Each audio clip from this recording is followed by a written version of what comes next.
أعوذ بالله من الشيطان الرجيم إن إبراهيم كان أمة قانتا لله حنيفا ولم يك من المشركين. അസ്സലാമു അലൈക്കും വറഹ്മത്തുള്ളാഹി വബറകാതുഹു. ഇബ്രാഹിം നബി അലൈഹി സ്വലാമയുടെ ചരിത്രത്തിൻ്റെ ചെറിയൊരു വിവരണം കഴിഞ്ഞ ക്ലാസ്സിൽ നമ്മൾ പറയുണ്ടായി. ഇബ്രാഹിം നബി അലൈഹി സ്വലാമയെക്കുറിച്ച് പറയുന്ന കൂട്ടത്തിൽ അള്ളാഹു സുബ്ഹാനഹു വതആല ഖുർആനിൽ പലയിടത്തും പറയുന്ന ഒരു കാര്യമാണ് ഇത്തബിഉ മില്ലത്ത ഇബ്രാഹിമ ഹനീഫ എന്ന് പറയും. ഇത് മില്ലത്തു ഇബ്രാഹിമിനെ പിന്തുടരുക. എന്താണ് മില്ലത്ത് ഇബ്രാഹിം? മില്ലത്ത് എന്ന് പറഞ്ഞാൽ ആദർശമാണ്. അതായത് നിങ്ങൾ പിന്തുടരേണ്ടത് ഇബ്രാഹിം നബി അലൈഹി സ്വലാമയുടെ ആദർശത്തെയാണെന്നാണ്. അപ്പോൾ മില്ലത്ത് എന്ന് പറഞ്ഞാൽ ആദർശം എന്ന് പറഞ്ഞാൽ എന്താ? നമ്മുടെ വിശ്വാസം, അടിസ്ഥാനങ്ങളൊക്കെയാണ്. അപ്പോൾ അത് മുഹമ്മദ് നബി സല്ലല്ലാഹു അലൈഹി വസല്ലമയുടെ കാലത്തുള്ളവരോടും പറയുന്നത് ഇബ്രാഹിം നബിയുടെ മില്ലത്ത് പിന്തുടരണം. അതിൻ്റെ അർത്ഥം എന്താ?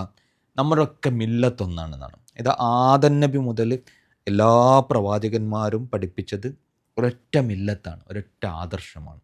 അത് അള്ളാഹു മാത്രമാണ് ഇലാഹ്, തൗഹീദ് എന്നൊക്കെ പറയുന്ന കാര്യം. അതാണ് മില്ലത്ത്. അത് മാറൂല, അതെല്ലാ കാലത്തും ഒരുപോലെ. ശരീഅത്തൊക്കെ മാറും. ശരീഅത്ത് പറഞ്ഞാൽ എന്താ? ശരീഅത്ത് എന്ന് പറഞ്ഞാൽ നിയമങ്ങൾ, നിർദ്ദേശങ്ങൾ, അതൊക്കെ മാറ്റങ്ങളുണ്ടാവും. ഇപ്പോൾ നമ്മൾ മുഹമ്മദ് നബി സല്ലല്ലാഹു അലൈഹി വസല്ലമയുടെ ശരീഅത്തിലാണ് നമ്മളുള്ളത്, അല്ലേ? നമ്മൾ 5 നേരം നിസ്കരിക്കുന്നു. ഈ 5 നേരത്തെ നിസ്കാരമായിരുന്നു ഈസാ നബിയുടെ കാലത്തുണ്ടായത്, മുസാ നബിയുടെ കാലത്തുണ്ടായത്, ഇബ്രാഹിം നബിയുടെ കാലത്തുണ്ടായത്? അല്ല, അതിൽ വ്യത്യാസം ഉണ്ടാവും. നിസ്കാരത്തിൻ്റെ സമയത്തിലും രീതിയിലൊക്കെ ഓരോ ശരീഅത്തിലും വ്യത്യാസം ഉണ്ടാവും. ഇപ്പോൾ നോമ്പ്, നമ്മൾ റമദാനിലാണല്ലോ നോമ്പ് വെക്കുന്നത്, അല്ലേ? കാരണം ഖുർആൻ അവതരിച്ച ആസാൻ റമദാൻ. എന്നാൽ നോമ്പ് മുമ്പ് ഉണ്ടായിട്ടുണ്ടെന്ന് ഖുർആൻ പറയുന്നുണ്ട്. പക്ഷെ അത് ഈ 30 ദിവസം റമദാൻ തന്നെ ആയിരുന്നോ എന്നതിലൊക്കെ പല വ്യത്യാസങ്ങളുണ്ടാകും. അപ്പോൾ ശരീഅത്തിൻ്റെ നിയമങ്ങളിൽ ചില വ്യത്യാസങ്ങൾ ഉണ്ടാവും. എന്നാൽ മില്ലത്ത് മാറൂല എന്നാണ്. മില്ലത്ത് എല്ലാ കാലത്തും ഒന്നാണ്. അതുകൊണ്ടാണ് നമ്മൾ ഇബ്രാഹിം നബിയുടെ മില്ലത്ത്. കാരണം അദ്ദേഹം അടിയുറച്ച് ഈ തൗഹീദിന് വേണ്ടി നിലകൊണ്ട, ഷിർക്കിനെതിരെ പോരാടിയ ഒരു വ്യക്തി കൂടിയായിരുന്നു. അപ്പോൾ മില്ലത്ത് ഇബ്രാഹിം പിന്തുടരാൻ നമ്മൾ പറയുന്നത്. ഇബ്രാഹിം നബി അലൈഹി സ്വലാമയുടെ വലിയൊരു സവിശേഷത, അള്ളാഹു അദ്ദേഹത്തെ വിശേഷിപ്പിക്കുന്നത് ഖലീലുല്ലാ എന്നാണ്. ഖലീലുല്ലാഹി ഇബ്രാഹിം. ഖലീൽ എന്ന് പറഞ്ഞാൽ എന്താ? കൂട്ടുകാരൻ എന്നാണ്, ഫ്രണ്ടാണ്. അള്ളാഹു ഇബ്രാഹിം നബിയെ കൂട്ടുകാരനാക്കിയിരിക്കുന്നു. നമ്മൾ ആലോചിച്ച് നോക്കുക, എത്ര വലിയ സ്ഥാനമാണത്. കാരണം പടച്ചോൻ്റെ കൂട്ടുകാരനാണ്. നമ്മളിപ്പോൾ സാധാരണ ഇപ്പോൾ ചില നമ്മുടെ ചങ്ങായിമാരൊക്കെ പറയില്ലേ, എനിക്ക് ഇങ്ങനെ ഫ്രണ്ട് ഉണ്ട്, അല്ലെങ്കിൽ ഒരു സെലിബ്രിറ്റിനൊക്കെ പറഞ്ഞിട്ട് എനിക്ക് ഓനെ പരിചയമുണ്ട്, അല്ലെങ്കിൽ മൂപ്പരെ എനിക്ക് പരിചയമുണ്ട്, മൂപ്പരെ കൂടെ സെൽഫി എടുത്തിട്ടുണ്ട്. അപ്പോൾ ഒരു വലിയ ഒരാൾ, ഒരു സെലിബ്രിറ്റി അല്ലെങ്കിൽ ഒരു വലിയൊരാളായിട്ട് നമുക്ക് ഒരു പരിചയമുണ്ട്, മൂപ്പരൻ്റെ ഫ്രണ്ടാണ് എന്നൊക്കെ പറയാൻ ആളുകൾക്ക് വലിയൊരു അഭിമാനമാണല്ലേ. ഇവിടെ ഇതിനെല്ലാം സൃഷ്ടിച്ച് പരിപാലിക്കുന്ന, ഈ ലോകത്തെയും പ്രപഞ്ചത്തെയും ഒക്കെ സൃഷ്ടിച്ച പടച്ചോൻ്റെ കൂട്ടുകാരനാണ് ആര്? ഇബ്രാഹിം നബി അലൈഹി സ്വലാം. 2 കൂട്ടുകാരാണ് പറഞ്ഞത്. ഒന്ന് റസൂലുള്ളാഹി സ്വല്ലല്ലാഹു അലൈഹി വസല്ലം, അള്ളാൻ്റെ കൂട്ടുകാരനാണ്, ഹദീസിലൊക്കെ കാണാൻ കഴിയും. ഇബ്രാഹിം നബി അലൈഹി സ്വലാം കൂട്ടുകാരൻ. അപ്പോൾ എങ്ങനെ ഈ കൂട്ടുകാരനായത്? വെറുതെ ആയതല്ല. ഇബ്രാഹിം നബി അലൈഹി സ്വലാമൊക്കെ കുറേ വിശേഷണങ്ങളുണ്ടായിരുന്നു. നേരത്തെ ഇവിടെ ഓതി വെച്ച ആയത്തിൽ പറയുന്നുണ്ട്. അത് കഴിഞ്ഞിട്ടൊരായത്തുണ്ട്. ആ 2 ആയത്തുകളിൽ കുറേ വിശേഷണങ്ങൾ പറയുന്നുണ്ട്. അതിൽ ആദ്യം പറയുന്നത് കാന ഉമ്മത്തൻ എന്ന് പറയുന്നുണ്ട്. ഉമ്മത്തായിരുന്നു എന്നാണ്. എങ്ങനെയാണ് ഇബ്രാഹിം നബി അള്ളാൻ്റെ കൂട്ടുകാരനായത് എന്നതിനെക്കുറിച്ച് പറയുകയാണ്. ഉമ്മത്തായിരുന്നു എന്നാണ്. ഉമ്മത്ത് എന്ന് പറഞ്ഞാൽ ശരിക്കും എന്താ? ഉമ്മത്ത് എന്ന് പറഞ്ഞാൽ നമ്മൾ ഒരു സംഘം, ഒരു കൂട്ടം എന്നതിനൊക്കെയാണ് ഉമ്മത്ത് എന്ന് പറയുക, അല്ലേ? അപ്പോൾ ഇവിടെ ഒരു വ്യക്തിയെ, ഇത് ഇബ്രാഹിം നബി അലൈഹി സ്വലാം ഒരൊറ്റ ആളാണ്. ഒരൊറ്റ ആളെക്കുറിച്ച് അള്ളാഹ് പറയാണ് അദ്ദേഹം ഒരു ഉമ്മത്തായിരുന്നു. പറഞ്ഞതിൻ്റെ അർത്ഥം, നമ്മളിപ്പോൾ ചില ആളുകളെക്കുറിച്ച് പറഞ്ഞു ആൾ വലിയ സംഭവമാണെന്ന് പറയും, അല്ലേ? ആളൊരു വലിയ സംഭവമാണ്, അല്ലെങ്കിൽ ആളൊരു പ്രസ്ഥാനമാണെന്നൊക്കെ പറയും. എൻ്റെ അർത്ഥം എന്താ? കുറേ ആളുകൾ ചെയ്യുന്ന വളരെ എക്സ്ട്രാ ഓർഡിനറി ആയിട്ട് കാര്യങ്ങൾ ചെയ്യുന്ന ഒരാൾ, അതിനാണ് നമ്മൾ വലിയ സംഭവം എന്നൊക്കെ പറയാം. ഇബ്രാഹിം നബി അലൈഹി സ്വലാം ശരിക്കും ഒരുപാട് ആളുകൾ ചെയ്യേണ്ട ഒരു പണി ഒറ്റയ്ക്ക് ചെയ്ത ആളാണ്. അള്ളാഹുവിൻ്റെ ദീനിനു വേണ്ടി വീട്ടിലും നാട്ടിലും ഭരണകൂടത്തോടും മറ്റൊരുപാട് നാടുകളിലും നടന്ന് സഞ്ചരിച്ച് അള്ളാഹുവിൻ്റെ ദീനിനെ വേണ്ടിയിട്ട് പണിയെടുത്ത ഒരാളാണ്. ഒരു വലിയ സംഘം നിർവഹിക്കേണ്ട ദൗത്യം ഒറ്റയ്ക്ക് നിർവഹിച്ച ആളാണ് ഇബ്രാഹിം നബി അലൈഹി സ്വലാം. അതുപോലെ കാനിത്തൻ, ഉമ്മത്ത് എന്ന് പറഞ്ഞിട്ട് തൊട്ടുടനെ പറയാം കാനിത്ത് എന്ന് പറഞ്ഞാൽ വളരെ വിനയമുള്ള, അള്ളാഹുവിനോട് കീഴ്വഴക്കമുള്ള ആളെന്നാണ്. അത് പ്രത്യേകം അതിനോട് ചേർത്ത് പറയുമ്പോൾ അതിലൊരു കാര്യമുണ്ട്. അതായത് ആദ്യം പറയാണ് വലിയ സംഭവമായിരുന്നു ഇബ്രാഹിം നബി. അപ്പോൾ ചില ആളുകൾക്കൊക്കെ സംഭവിക്കുന്നൊരു പ്രശ്നം, എന്തെങ്കിലുമൊക്കെ വലിയ എക്സ്ട്രാ ഓർഡിനറി കഴിവോ അല്ലെങ്കിൽ എന്തെങ്കിലുമൊക്കെ വലിയ സംഭവങ്ങൾ ഒരാൾ ചെയ്താൽ ഓരോ മനസ്സിൽ ഞാൻ വലിയൊരാളാണെന്നുള്ളൊരു തോന്നലുണ്ടാവും അല്ലേ? എന്തെങ്കിലുമൊക്കെ വലിയൊരു കാര്യം ചെയ്താൽ ഞാനൊരു വലിയ ആളായി എന്ന് ചിലപ്പോൾ തോന്നും. അതൊരു അഹന്തയിലേക്ക്, അഹങ്കാരത്തിലേക്ക് പോകും. ഇബ്രാഹിം നബി അങ്ങനെ ആയിരുന്നില്ല. അത്രയും മഹത്തരമായ ഒരുപാട് കാര്യങ്ങൾ ചെയ്ത അദ്ദേഹത്തെക്കുറിച്ച് അള്ളാഹ് പറയാണ്, അദ്ദേഹത്തിന് ഒരിക്കലും മനസ്സിൽ അതിൻ്റെ ഒരു അഹങ്കാരം പോലും അഹന്തയും ഉണ്ടായിട്ടില്ല. എല്ലാ പരീക്ഷണങ്ങളിലും അദ്ദേഹം വിജയിച്ചു. പക്ഷെ ഞാനൊരു വലിയ ആളാണെന്ന് തോന്നിയിട്ടില്ല. കാനിത്തൻ, എപ്പോഴും ഇങ്ങനെ വളരെ വിനയമുള്ള, അള്ളാഹുവിനോട് താഴ്മയുള്ള ഒരാളാണ്. നമ്മളെപ്പോഴും ശ്രദ്ധിക്കേണ്ട ഒരു കാര്യമാണത്.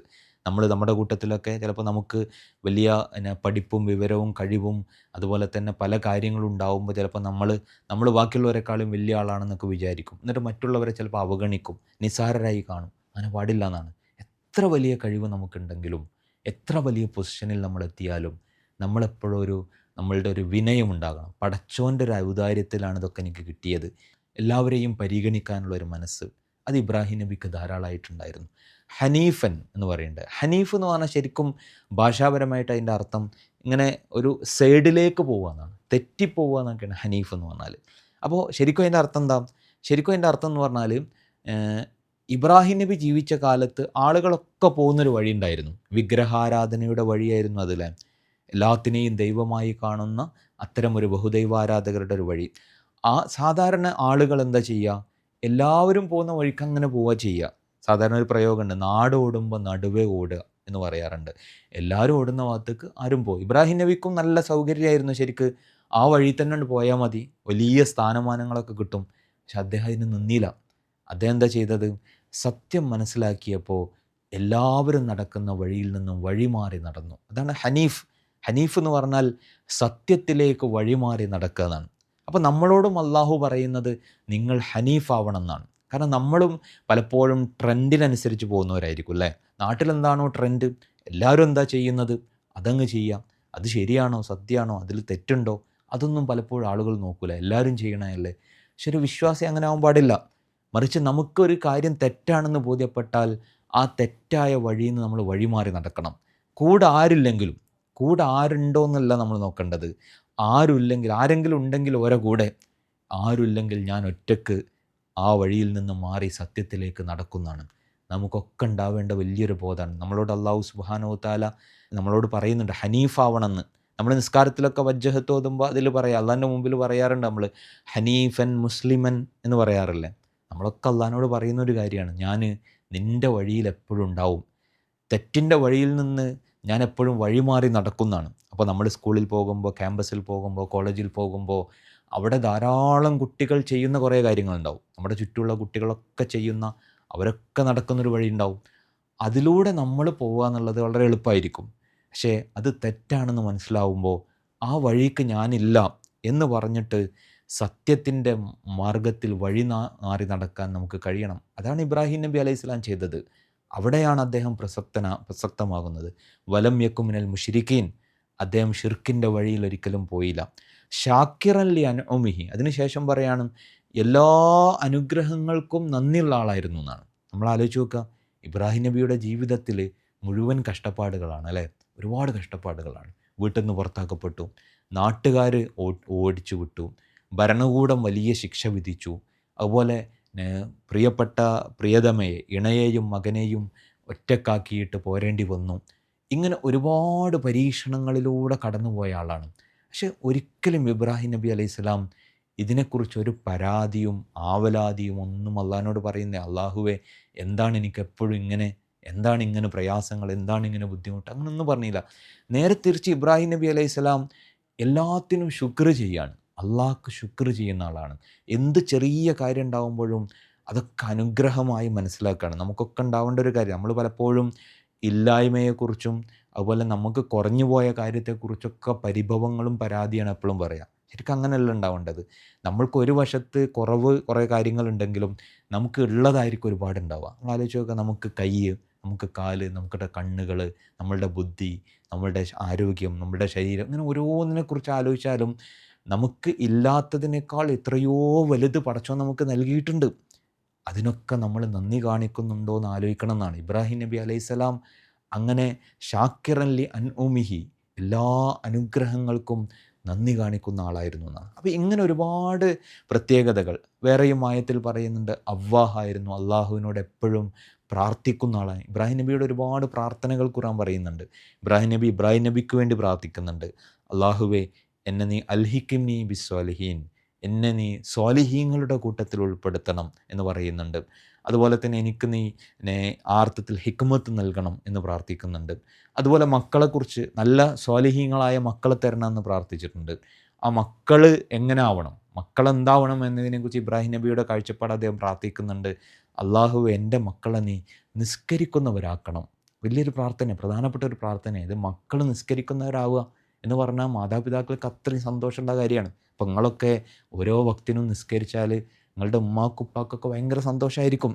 പ്രത്യേകിച്ച് പള്ളിയിലൊക്കെ പോയി നിസ്കരിച്ചാൽ, ജമാഅത്തിലൊക്കെ പങ്കെടുത്താൽ ഭയങ്കര സന്തോഷമായിരിക്കും. ഇബ്രാഹിം നബിക്ക് അത് ഭയങ്കര സന്തോഷമുള്ള കാര്യമായിരുന്നു. മക്കൾ നിസ്കരിക്കാൻ വേണ്ടിയിട്ട് ഒരുപാട് പ്രാർത്ഥിച്ചിട്ടുണ്ട്. ഇണക്ക് വേണ്ടിയിട്ട്, ഉപ്പാക്ക് വേണ്ടി അദ്ദേഹം പ്രാർത്ഥിച്ചിട്ടുണ്ട്. അതുപോലെ നാടിന് വേണ്ടിയിട്ട് പ്രാർത്ഥിച്ചിട്ടുണ്ട്. കഅബൊക്കെ ഉണ്ടാക്കിയിട്ട് മക്കൾക്ക് വേണ്ടി പ്രാർത്ഥിക്കുകയാണ്. റബ്ബി ജ്അൽ ഹാദാ ബലദൻ ആമിന, അല്ലാഹുവേ, ഈ നാടിനെ നീ ഒരു നിർഭയമായ നാടാക്കി മാറ്റണം. അതായത് ആളുകൾക്കെല്ലാം സുരക്ഷിതത്വം ഉണ്ടാവണം, ആർക്കും പേടിയില്ലാതെ ജീവിക്കാൻ കഴിയണം.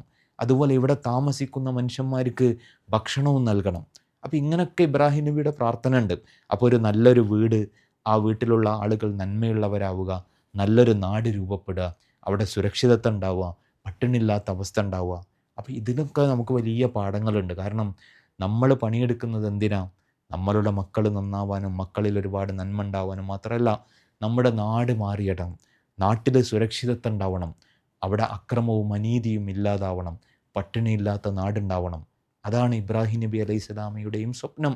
ആ സ്വപ്നത്തിൻ്റെ പൂർത്തീകരണമായിട്ടാവണം നമ്മുടെ ജീവിതം മുന്നോട്ട് പോകേണ്ടത്. ഈ ഒരു ഹജ്ജ് കാലത്തൊക്കെയും ഈ ചരിത്രമൊക്കെ നമ്മൾ ധാരാളം കേൾക്കുമ്പോൾ നമ്മുടെ ജീവിതത്തിലേക്ക് അതിൻ്റേതായ പാഠങ്ങൾ പകർത്തി വെക്കുക. ഇബ്രാഹിം നബി അലൈഹി സ്വലാമയുടെ ഗുണങ്ങൾ നമ്മുടെ ജീവിതത്തിൽ ഉണ്ടാക്കിയെടുക്കുമ്പോൾ നമുക്കും അള്ളാഹുവിൻ്റെ ഏറ്റവും പ്രിയപ്പെട്ടവരായി മാറാൻ കഴിയും. അള്ളാഹു സുബ്ഹാനഹു വ തആല നമ്മളെ അതിന് തൗഫീക്ക് നൽകി അനുഗ്രഹിക്കുമാറാകട്ടെ. അസ്സലാമു അലൈക്കും വറഹ്മത്തുള്ളാഹി വബറകാതുഹു.